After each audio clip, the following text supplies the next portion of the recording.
Israeli Major General Yitzhak Brik is a man who has been very vocal in recent months against Israel's genocide in Gaza. He criticized Benjamin Netanyahu heavily.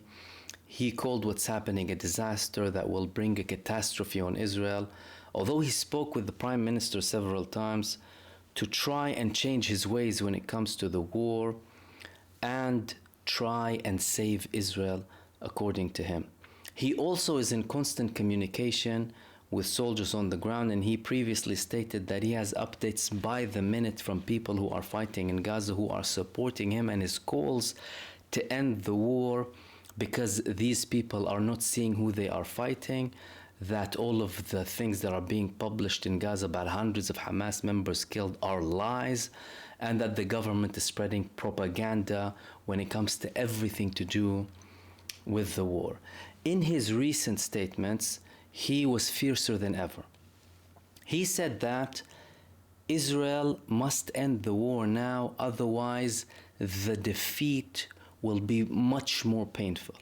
It is impossible to defeat Hamas. And he also added that an army that is incapable of defeating Hamas in Gaza is surely not capable of defeating Hezbollah, who is far more trained and armed than Hamas. According to him, if Israel continues down the same path, the defeat will only be more painful.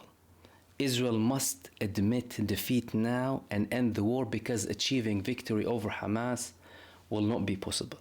Yet despite these comments, and many other people like Yitzhak Brik in the security establishment and the military establishment in Israel and political establishment and people from society saying these things, Benjamin Netanyahu's recent moves are made to deliberately hinder the negotiations.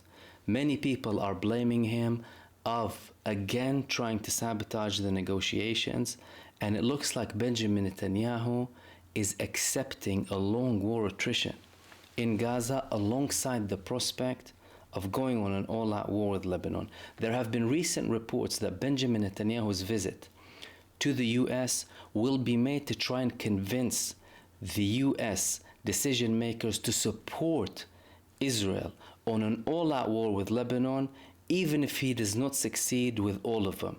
And all of his recent moves indicate that he's only going to escalate rather than de-escalate and reach a ceasefire with Gaza.